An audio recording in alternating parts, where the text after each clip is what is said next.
What's up, and welcome back to Nowstalgia Pod, giving you your weekly look at what's going on in pop culture. My name is Pat Sheehan, joined by my co-host Dave Martin Swagger. Dave, how you doing this week, man? Doing all right, man. BTS, number one song in the country. Conveniently, the first time they dropped a song all in English. It's very easy for them. They're huge. Bantam boys back at it again. They are huge, and we've had a crazy amount of number one songs this year. 8 number one songs in the country that debuting were directly to number one. Right, correct. So it's only going to continue as there's a Lorde project anticipated, Adele project anticipated. We might get to double digits, so we'll see. And if BTS keeps dropping heat like this, they might get a couple debut number ones all on their own. So Blackpink coming up as well. We'll see. Something definitely going to pop off that. And if you want to pop off this podcast, or if you think we're popping off, give us that subscribe on YouTube, youtube.com/nostalgiapod, soundcloud.com/nostalgiapod, and on iTunes. And also follow us on Twitter at nostalgiapod. Unfortunately, Dave, and I feel like we've been doing this too often the last couple of years, we have to start off with another major celebrity death. And this one really hit me on Saturday night when you texted me informing me that Chadwick Boseman had died at the age of 43 years old. And come to find out, he had been battling colon cancer for the last 4 years. Really shocking, really saddening. You know, my immediate thought went to all these videos of him being asked to do the Wakanda Forever thing, right? And certainly he got asked to do it to a point, and he said in interviews, he's like, I hate when people make me do it almost as like I'm a prop instead of doing it like as a salute to me. Right. And that made sense, but I look back to those videos now and wonder, like, how exhausted was he after possibly undergoing treatment that day, or just feeling not like himself. It's amazing to me that this was kept pretty much a secret. I didn't see many people who were aware that this was going on at all. What was your reaction? What are your initial thoughts after hearing this news? Yeah, obviously, I was completely shocked, taken aback, which I think was kind of the universal, response. No one seemed to know, as you said, which in this time, 2020, the fact that something could go completely unleaked for such a long time is pretty astounding. And then when you think that he had been diagnosed with cancer and then proceeded to make multiple Marvel films and The Five Bloods and 21 Bridges and Marshall as well, like it's kind of crazy, to think that, like, for the majority of the time he was in the public consciousness, he was battling cancer and no one had any idea. It's pretty crazy. It's absolutely crazy and just completely saddening and dismaying. It's testament to him that he played so many iconic roles in his life, from Jackie Robinson to Thurgood Marshall to James Brown.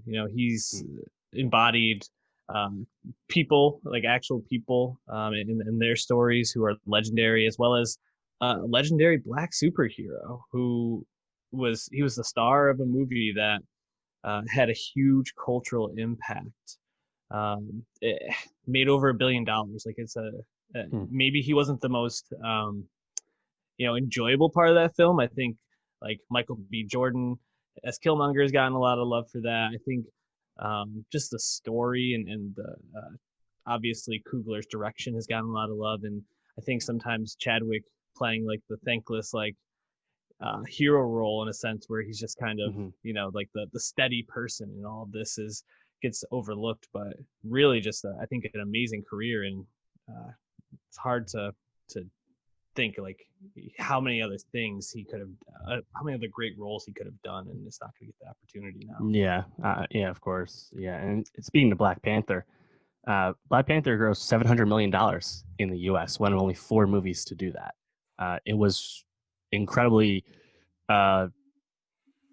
important, infectious moment. I think that goes without saying, and kind of that understated grace that came with Boseman's portrayal of T'Challa really, stands through. And Black Panther is my favorite MCU movie, and I think it's definitely one of the best ones because it's one of the few examples where you have directorial style really shining through in the usually homogenized MCU. Ryan Coogler brought a lot of other elements into a superhero IP mass market entertainment film. You think of the stuff with Sterling K. Brown.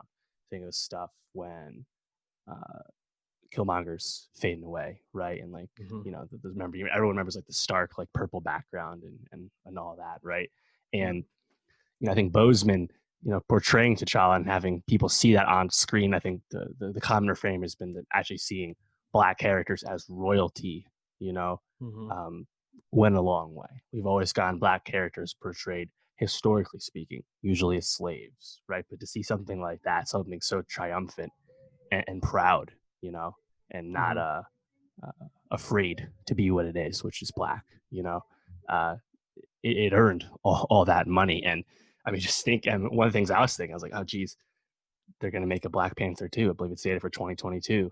Coogler is returning, which I think was a bit of a surprise, given how great a filmmaker he is.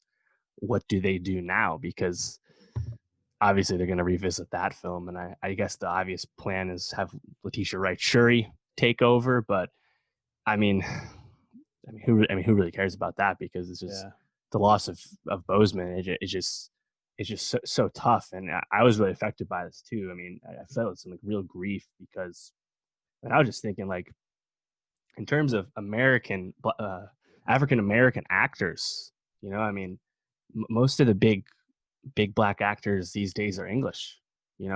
Idris, Boyega, more new people like Michaela Cole, Letitia Wright, David Oyelowo, right? Apart from like Michael B, there really isn't someone who's reached the top tier of stardom that's African American. Usually they're English guys, right? Yeah, certainly in that age bracket too. Yeah, it's funny. Like you think about Boseman's career, he's not that much younger than Will Smith, but Will Smith was in movies such a long stretch of time that you cannot think about them in the same way when it comes to movies, right? I think the only one I could really compare would be Mahershala Ali in terms of like the length of their careers when they started becoming real movie actors. Yeah, Mahershala obviously still persists, but like. Yeah, Daniel Kaluuya, but he's English as well. I was gonna say he must. Yep. I mean, even in general, like you have Will Smith, you have Jamie Foxx. After that, and then Mahershala, obviously, who's pretty nascent. Denzel, obviously, and Denzel's the OG. But I was thinking, like, who's been next up for African Americans? Probably O'Shea Jackson Jr., I guess. Corey Hawkins.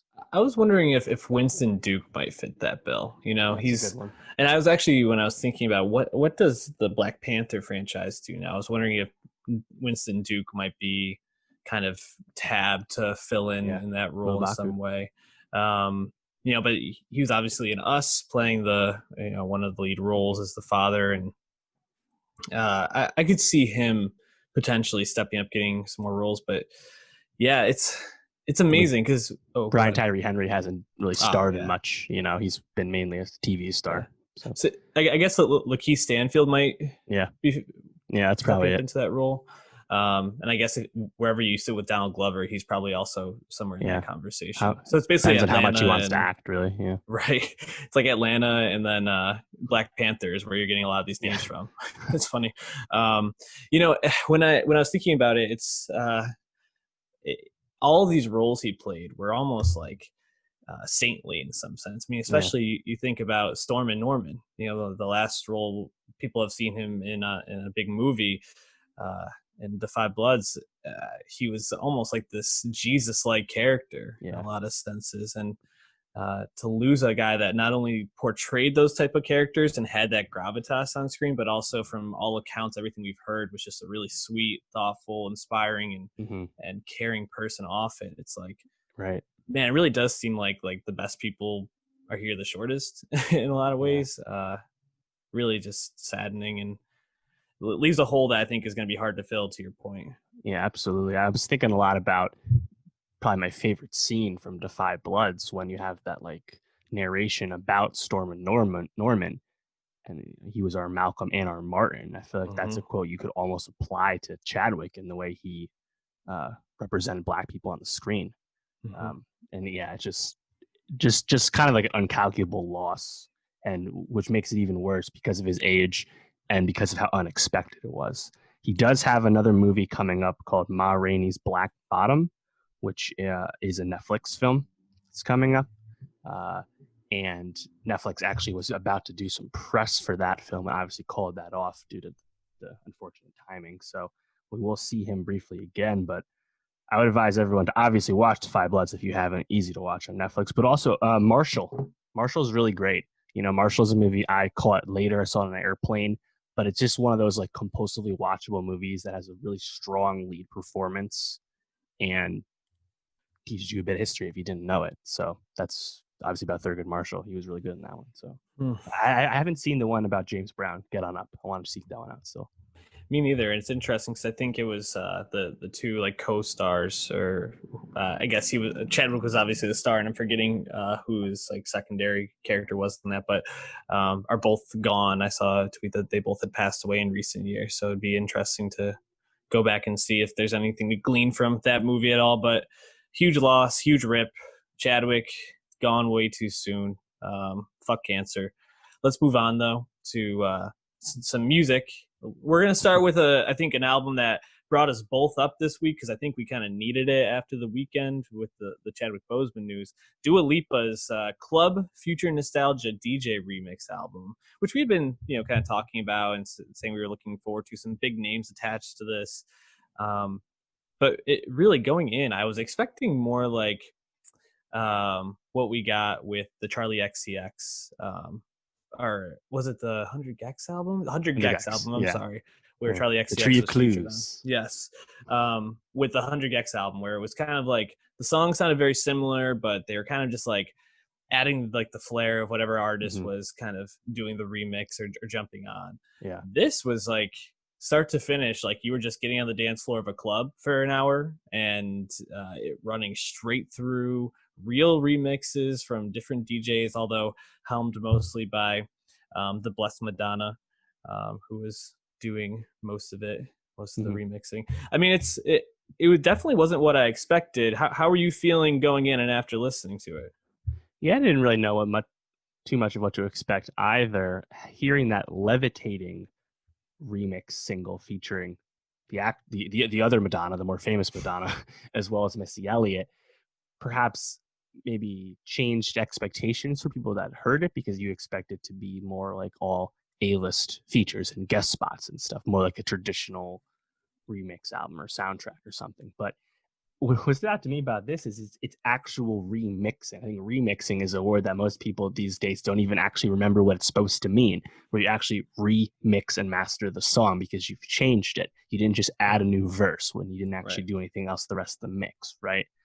And this is a really refreshing way to, I think, present your previous release work back in a, I think, justified way, because nowadays what's really, really monotonous and tiresome is about a week or two after album comes out, you get the deluxe edition, which is just all the leftovers. It's a way to just get more streams, keep your chart position.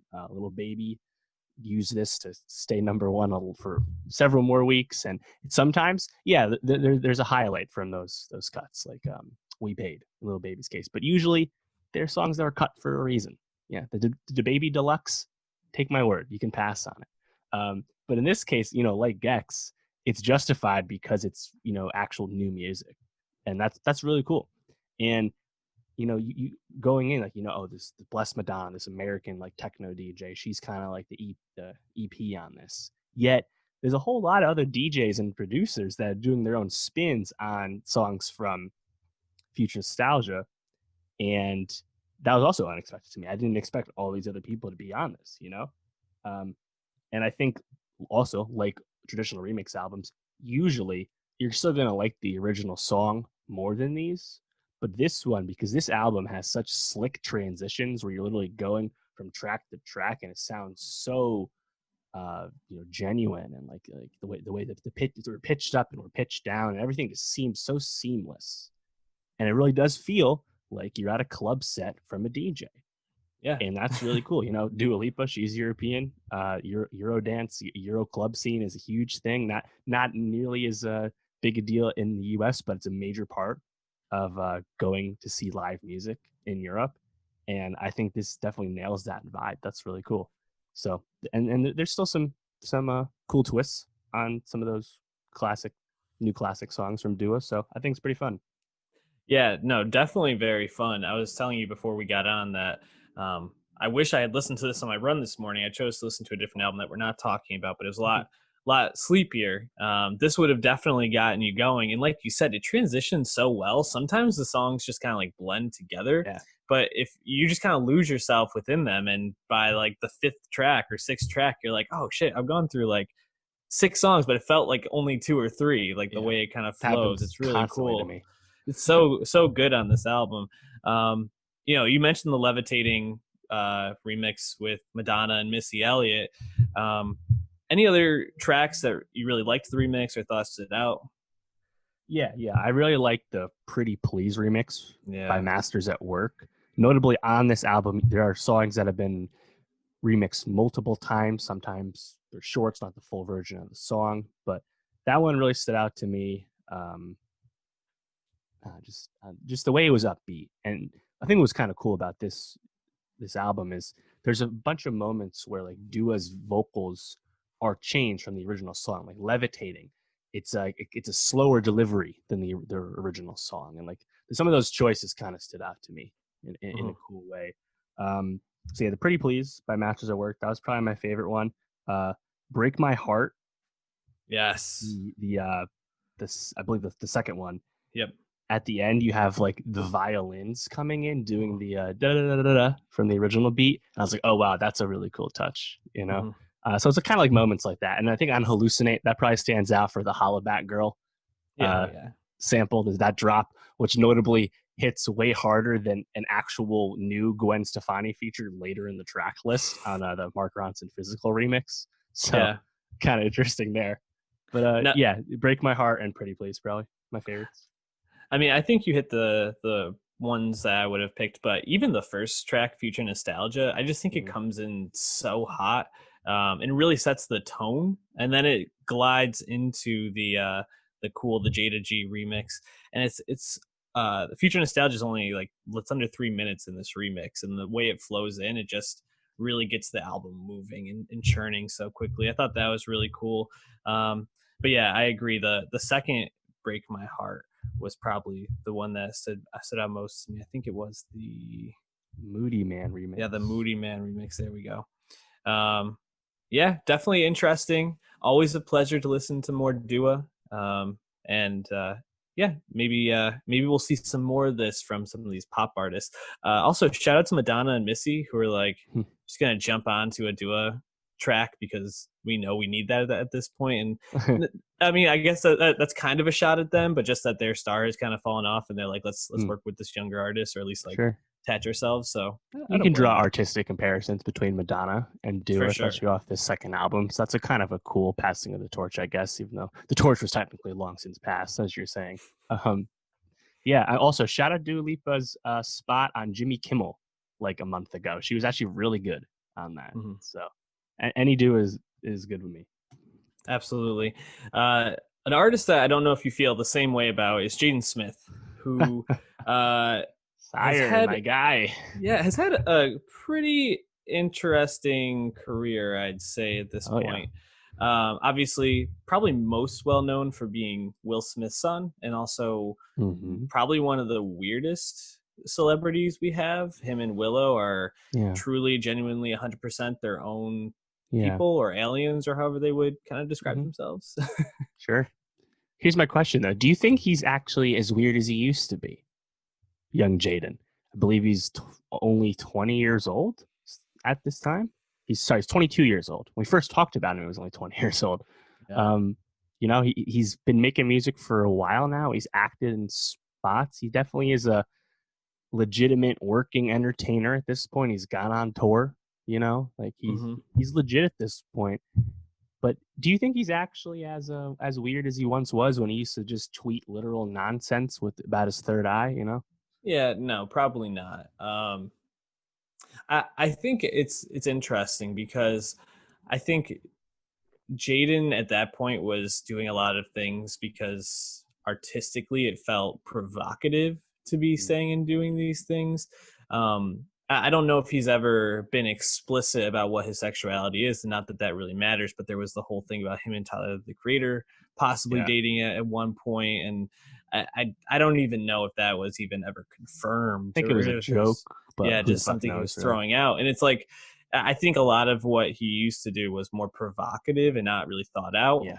And I think what we hear, especially on Cool Tape Volume 3, is he's finding a bit more of like a honing, an ability to hone a direction at least.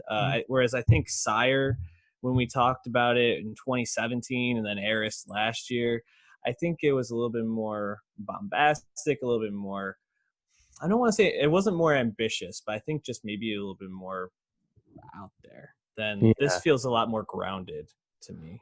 You know, it's funny comparing this to Eris because when I listened to Eris, what immediately stood out to me is the Kanye and Tyler influences Mm. in his musical choices.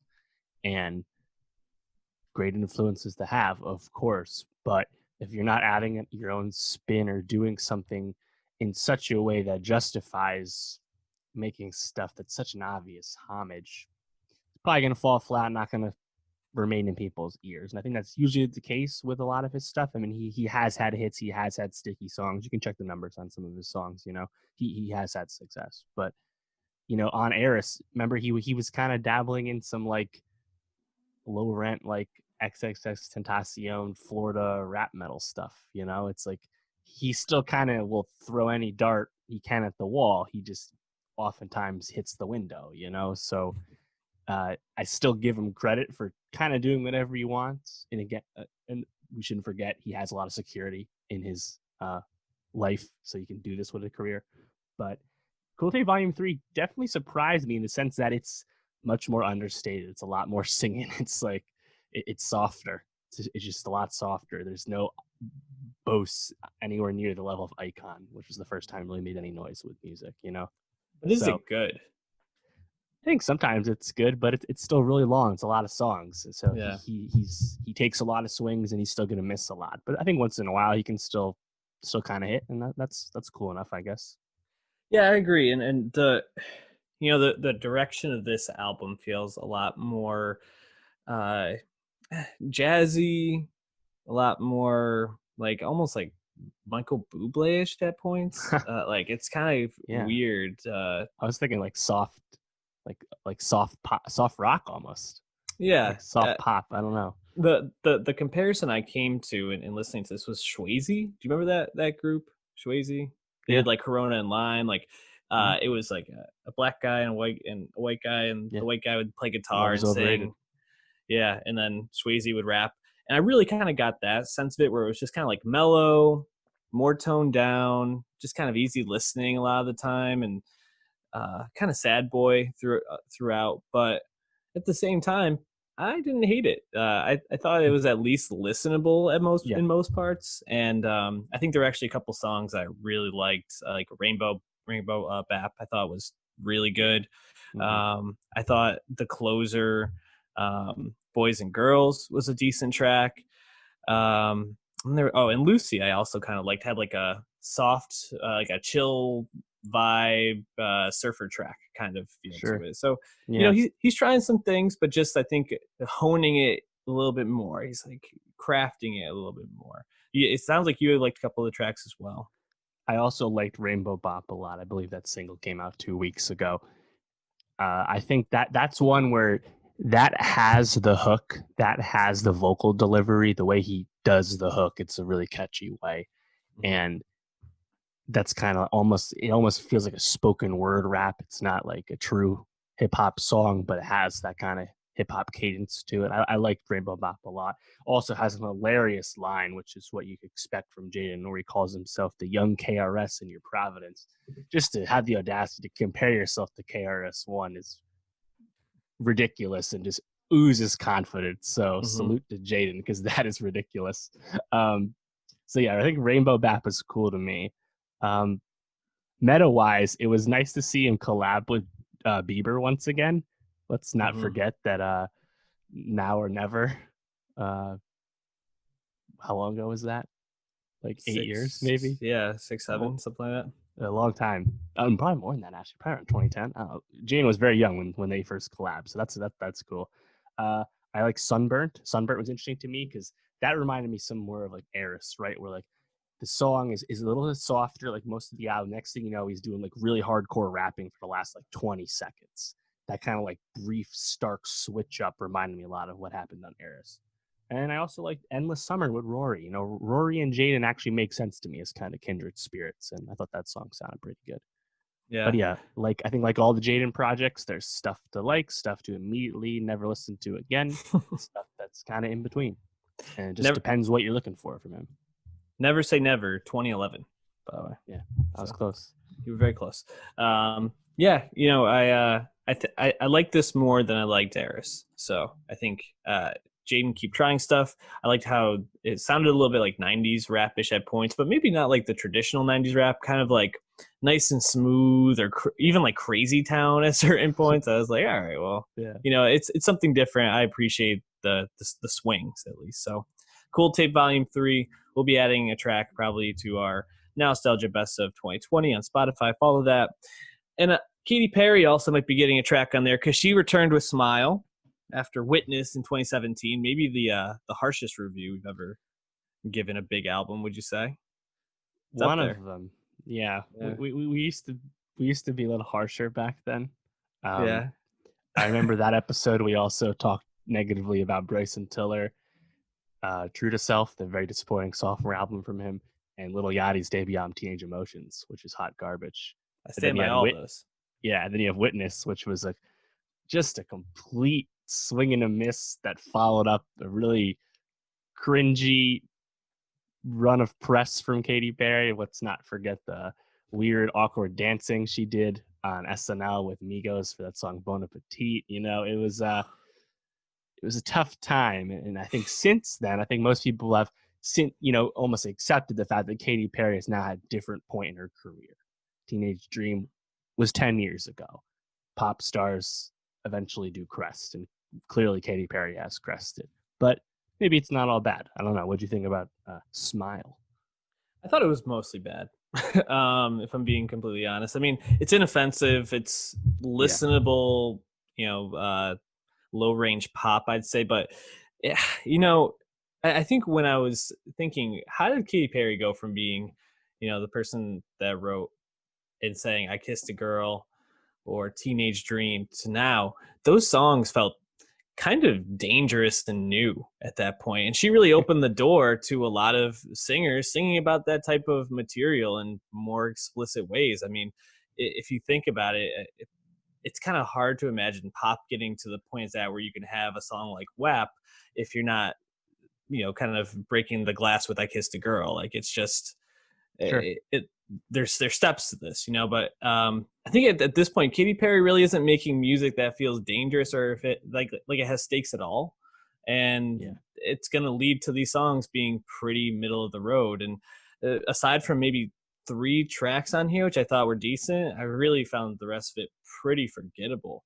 um were you in the same boat, or how are you feeling about it? yeah. I mean, I think there was a highlight or two. We can get to that in a second. But yeah, I mean, if you think about Katy Perry, her whole career, the whole span of her great success is just from a different time in music. Mm-hmm. You know, Right. she's someone who found success through traditional radio. That Mm-hmm. is now very much the exception to the rule. You know, she was way before the modern streaming landscape. And at the same time, that success she found was legit. You know, Teenage Dream had 5 number one singles. Only Michael Jackson has done that. You know, that is a big deal. She has 140 million records sold. That's on par with Jay-Z. You know, like it's and that's the thing. Her status is secured. So I think now she's at a different point where she can just kind of make these albums where, yeah, there's maybe a song or two people like, but people will show up to see Katy Perry still perform in big venues because she already has all these monster hits that people want to see, you know? It's kind of like Madonna, I guess. She had Madam X come out, go #1, but really went into #1 because of all those ticket bundles. People want to see Madonna perform, not because they give a fuck about her album she made in her 50s, right? So I think Katy Perry, who's notably much younger than Madonna still, but I feel like she's kind of getting to that point, you know, where like it's a pop star that's past. And I mean, you just think about what pop music is now. I think Ariana, just the production choices are just on a whole different level with her, even if vocally they're similar. And then obviously people like Billie Eilish and Charlie XCX are just way weirder and just in a completely different stratosphere. And then there's also people like Dua Lipa and Kim Petras who make music that's way more indebted to the past. Katy Perry's not doing that either. So, and she's not as, I think, relevant to younger people the way people like Selena Gomez are. So, you know, I think as a pop star, she's just in a different place in her career. Well, just what happens, you know? I mean, she's probably more well known now, especially to families and to, you know, a different demographic for being on an American Idol, being the judge there, you know, and being the artist who birthed Left Shark, no matter how inadvertent or some people might say chosen that decision was. It's just kind of, she's become this meme. And I think I do like that on this album. She kind of like leans into that. Like, whereas on Witness, it felt like she still was trying to be a little bit more edgy and you know, like, oh, I really get Taylor Swift with this track, or really stick it to him. Here she's just like, yeah, I make inoffensive music.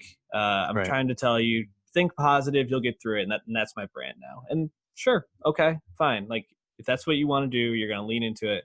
Cool. And I found a couple of these tracks. Okay. Smile, I've heard dozens of times. That's my favorite one. Like everywhere, but definitely like that beat and that bass just really slap, really stands out.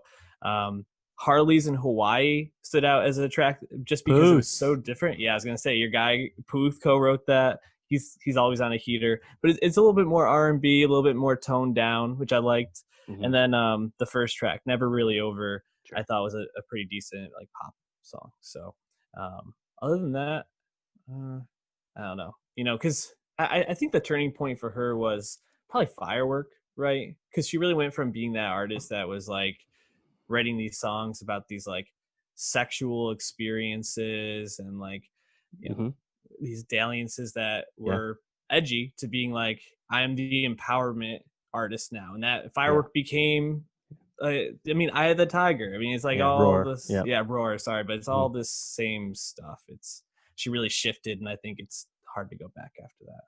Yeah, I mean, another aspect to this would be that on Teenage Dream, she worked with Max Martin, Benny Blanco, and Dr. Luke. I believe Dr. Luke co-produced every one of those #1s. Obviously, very few people are publicly working with Dr. Luke after everything that happened with Kesha, but you know, maybe it would serve her to get back with Benny and Max, who are still very much going strong as super producers go. You know, I don't know. It's not like there's nameless people on the Smile credits. That's not the case at all. But it seems like that original brain trust maybe would help her. But you know, if you think about her original music too, it wasn't like amazing lyrics either back then. You know, and like I think Teenage Dream, it's not that Teenage Dream is this lyrical masterwork. It's almost just appreciated for its subtlety and how it's portraying losing your virginity, you know, because it's not super obvious. Versus like Kiss the Girl is super in your face and edgy and helped kind of reestablish her as an artist after several stops and starts with trying to get a career. So yeah, at this point I'm just like, yeah, you know, Katy, do your thing. I don't think anyone really expects you to be this great voice to give too much. But she also, I think, is a good presence for something like American Idol, you know. She just had a kid with Orlando Bloom. Cool. Keep Orlando Bloom going too. I like him. You know. Do you know the name of the child? I forget. I read it. It's Daisy Bloom. Get it? Do you get it, Dave? All right. And it's fitting. It's fitting the brand. It is. Why don't we move on, though? We talked enough Katy Perry to say. Let's talk Disclosure now, dropping their third studio album, Energy. Guy and Howard Lawrence back on the ones and twos, the bass and the drums, doing what they got to do. pump this out. And we talked about them just a little while ago. They released like I believe it was a 5 or 6 song EP earlier in the year. Ecstasy, which we really liked some of the tracks off that, and I think we were expecting the eclectic sound in those songs, really bringing in a lot of other influences to kind of come to fruition on the full-length album Energy. And they released a deluxe album, Dave, so they didn't release it after the fact. They're just like, here's all the tracks, although I'm sure we'll get a deluxe eventually. But that's the thing about this deluxe, though. It's a fake deluxe. It's just the entire Ecstasy EP and some previously released songs, like his Monster Smash Talk with Khalid. It's like a fake deluxe. There's no actual bonus tracks. No, but it runs an hour and 22. So it's annoying that like the standard issue wasn't actually on digital streaming services. You only have the deluxe option. That's a little pretentious to me, but that's probably a label decision. And this actually feels a lot to me like a dual album or a double album, because I think the first half up until about Thinking About You interlude, so where the track right after Energy is where I would have cut this album off. Yeah, I would have been like, save the rest. The first half of this is freaking fire. In the second half, really lulls me to sleep. That hurts me to say because we're cutting off a song with Kalani and Sid that I think could have fit really well on either one of their albums, but just felt sleepy for this album. But that first half, man, the first 4 songs, I would say, or even the first 5, really, really strong. How are you feeling about Disclosure's Energy? Yeah, feeling very similar because the energy is very high in the beginning and less so at the end. And then if you listen to Deluxe, it kind of comes back when you start listening to the Ecstasy EP again. Tondo, just the drums in that song are insane. That's a clear highlight of the EP. But in the beginning, definitely continues what we were seeing and perhaps predicting following Ecstasy. Disclosure is a duo that are not afraid to change who they are, what they sound like. They actually gave a really blunt quote to NME where they said, yes, some people just want us to make Latch all the time or over and over again, however they said it. And we might lose fans along the way, but we don't want to do that. And I think they did a lot of reckoning following Caracol, which I think had a mixed reception as an album, but certainly had huge highlights still. And they've evolved as producers, which is exciting to me still, because as we've said a lot, most electronic producers that are, artists first, producers second, they're not that interesting, right? We talked about the Kygos and the Marshmallows in the sense that there's not a whole lot to talk about, Yet Disclosure has found a way to stay relevant and stay engaging, and I think still keep a fan base beyond like hardcore EDM fans because they're willing to change it up. And you listen to Energy and you hear a song like Dua Mali Mali featuring a Mali singer, and the African pop influence, that's really cool. Haven't really heard him do a whole lot of that besides a little bit on Ecstasy in March, that's awesome. Then you hear a song before that, My High, with Amine and Slow Tie. You're like, oh wait, this is like fucking hip house. This is really cool too. And then how about the first track, Watch Your Step, featuring Kellis? That shit fucking goes, dude. Are you kidding me? That shit's so fucking hot. It's so good. Honestly, Watch Your Step, Lavender to My High is like maybe the best 3-song run we've had in months.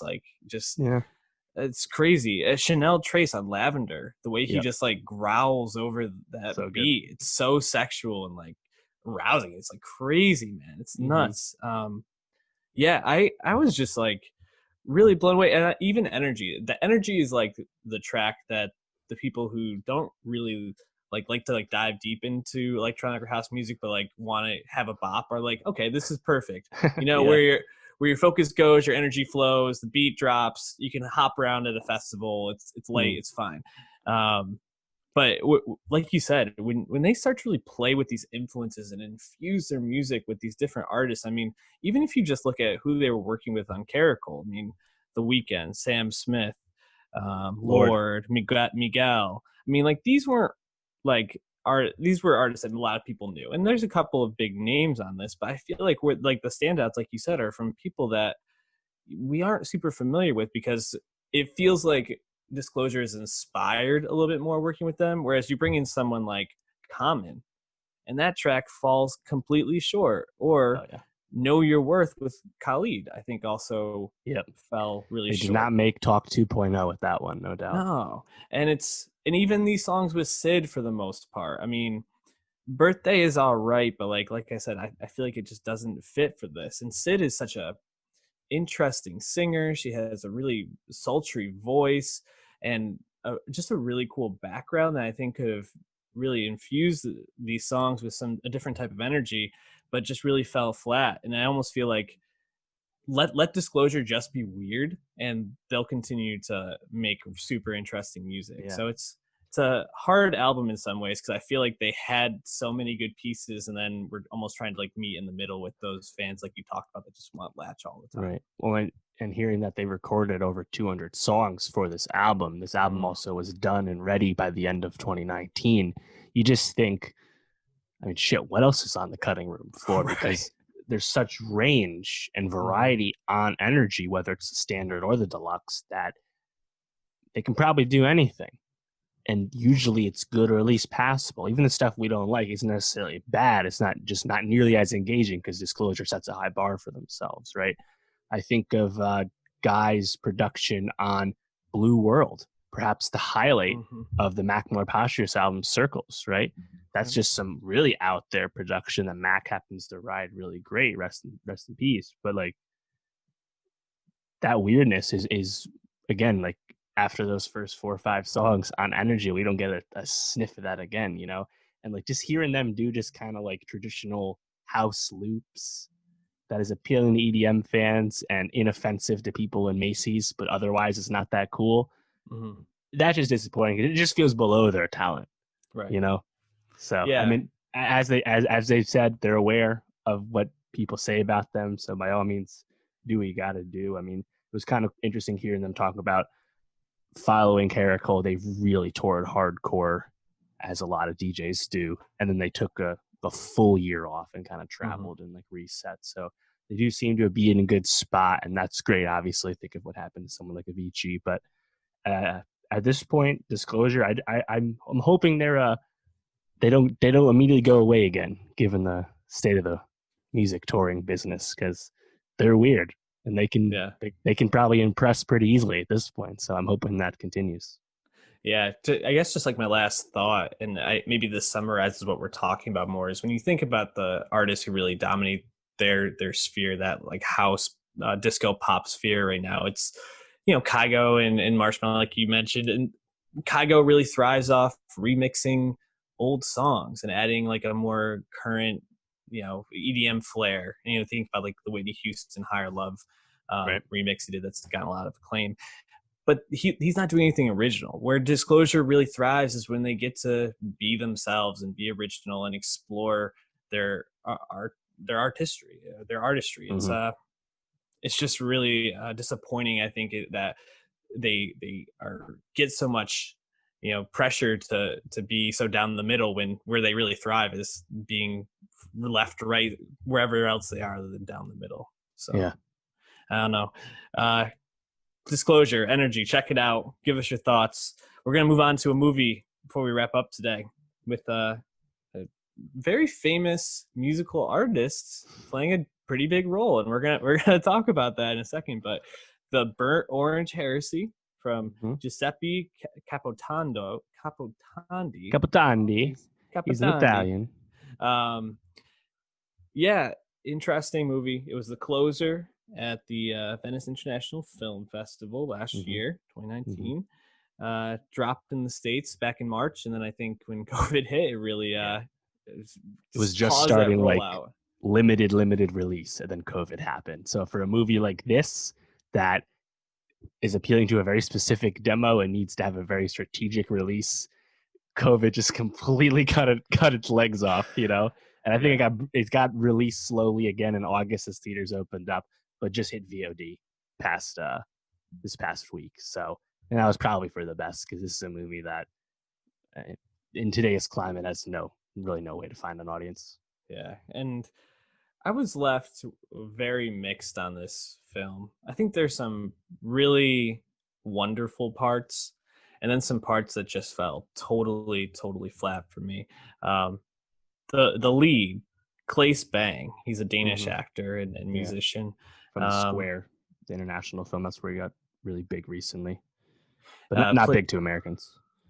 And he plays alongside Elizabeth Debicki. They're the two leads in this, and then you have Mick Jagger and Donald Sutherland with some side roles. Let's start with the good, Dave. What were the parts about this movie that you liked? I think it looks pretty nice. This is based off a Charles Wilford novel. Apparently in the novel, it takes place in Florida. Well, for this movie, they said, F that. We're going to Lake Como, brother. And just being at a random villa on the lake in northern Italy, yeah, pretty nice. Yeah. You get to see some art on the wall. Yeah, it looks pretty cool. I'm down with that. I think about... Nice settings. It's funny for a movie that only takes place in a few places. There's only maybe 10 people that even speak in the movie. It's low. It's secretly modest, yet it also takes place on Lake Como. So I like the setting. I like the way they made the visuals kind of pop with that. I think Debicki is just someone who has continued to give interesting performances, even if the movies don't live up to her performances. And I think of Widows. She's a very in-demand actress at this point, but just a really tantalizing person whenever she's on screen. I think she's really talented, and I liked her a lot in this. I also like Donald Sutherland because he seemed to be having a lot of fun as Debney. Now the dialogue he is espousing was hard to follow at times, but it seemed like Sutherland was having a good time. Yeah. And even Mick, Mick Jagger's in 2 scenes, but I don't know. He was kind of fun. Yeah. I mean, he hasn't acted in damn near 20 years, I think. Yeah. But so it's been a long time. I think Sutherland was by far the highlight for me because especially the scene where, the walk between his character Jerome Debney and Berenice. After James is like, no, I can't go. I need to stay back, and he tries to break into his house and find the paintings. I thought that scene was really good, and he kind of portrayed this sweet, very nuanced character and then they go to dinner, and I think that's probably the scene I liked him the most in, when he finally brings him into his workshop and is like, yeah, there's no paintings, man, and you just kind of see the guy his wheels turning, I don't have the stomach for this. I was like, all right, this is really top notch Sutherland in my book, especially for late period Sutherland. He's sneaky old as hell now, by the way. He's 85. He was old when the Hunger Game movies were being made. Yeah. He's up there, man. But Mick Jagger, I just could not get out of the mindset. It's oh, this is Mick Jagger talking. Yeah. Oh, no way. It was tough. I wish they had almost just been you're just gonna be Mick Jagger. I could have been interesting. Well, and that's kind of the thing, though. He almost we associate with Mick Jagger, right, as someone who's lived a very hard life at this point, right? This kind of sleazy, perhaps criminal art dealer, kind of fits. Yeah. Kind of fits. I didn't find it that big of a walk. This guy living in this incredibly lavish home, more or less by himself, and just kind of being a shady character. Yeah, kind of feels like Mick could get there to me. Yeah. But I think the script's kind of weird with this movie. It's you have a hard time. I had a hard time following what we were supposed to think about some of the characters and where we were going with the plot. And I think once you get I guess the twist about Debney, it's huh. And then next thing you know, the plot kicks in the high gear and you kind of see what's going to happen as James is going to lose his mind basically. Yep. But kind of at the beginning, it's to have these conversations, and it's the movie has this really top level conversation in common about the value of art, right? And it's very obvious because the first scene is James literally duping tourists in Milan about how I can convince you that art is incredibly beautiful just by spinning a yarn, even if I'm completely bullshitting you, right? And then that very conversation ends up being what like Debney's career is, and then in turn what James decides to take advantage of. Like I had a hard time in grasping like what was like the main theme we were supposed to take away, because again it's like presented kind of obviously in the beginning and then kind of lost sight of it. But I still kind of like watching it. I think it was a pretty easy movie to watch. So I don't know. Yeah, I found it pretty engaging at parts. Like I think especially like the third act, as James is really like losing his mind, and he like drowns Berenice, and then she somehow comes back to life, and then he kills her again. Jesus. And that whole part, it was hard to figure out if that was actually happening or if this was kind of in his head. And I think where the movie becomes really tough is it is very meta in a lot of ways, where like, when James is first driving Berenice to the compound out in the lake there, he says something like art is about the lies that people tell and like the lies that people want to tell. So he has like some line, I can't remember what it was, but then like the more and more it goes, then it becomes like, all right, James is actually like playing out this whole like theory and this mindset, and what does it mean for something to have value, what does it mean for art to have value. It's all this very meta thing. And like the whole thing with the fly too, right? How there's like a fly in there, and it's just very it's almost like too heady, I think, in some ways. So, and that's the thing too, it's like seeing James succeed by presenting this Debney that he actually painted. And it's like, James, you were right, even if you're probably fucked up and don't feel satisfied about this now, but you were right. But it's like the audience thinks you're a fucking scumbag now because you just murdered Bernice, let alone lied to everyone else on top of that. So I don't feel satisfaction seeing that you technically are right, Yeah. So it's like the meta convo maybe needed to be focused a little bit or changed. I'm not sure, but I think it's just a script that ultimately kind of fails to come together despite some interesting parts and ideas. Yeah, for sure. And I mean, I think it's worth checking out. It's only like an hour and 40 minutes, so it's not a super long watch. And like you said, I think Debicki is really good when she's on screen. I kind of wish we had gotten a little bit more time with Berenice. I feel like she brought probably the most like sweetness to the movie, which I think it needed a tinge more of. It was a bit serious throughout, but overall, for a COVID movie, I'll call it a movie I've probably only watched at home because of COVID. Not bad. Decent. I'll give it like a 5 out of 10. Anyways, we're going to wrap up there. What do we got for next week? Yeah, next week is interesting. We have the return of movies again. Technically, Tenet is playing 500 yards from me right now. I'm going to try and see it at some point. We will see. Ditto for New Mutants and Personal History of David Copperfield. Pat cannot do those things. So what Pat will see will be, I'm thinking of Ending Things, the Charlie Kaufman movie coming out on Netflix on Friday. To rave reviews already. Very excited about that. Also Mulan on PVOD via Disney Plus this Friday. Another hotly anticipated film. And we also have new music. Big Sean is dropping Detroit too. It's been a while since Sean has dropped some stuff. So very interested to hear what that could be. A lot riding on that. And also we may be getting a Lana Del Rey album on Friday. Lana, once again, turned some heads in the wrong way recently, despite a warm reception to her album last September. So we'll see about that. Gonna be interesting. We'll be talking about it all. R.I.P. Chadwick, true king. See you next week.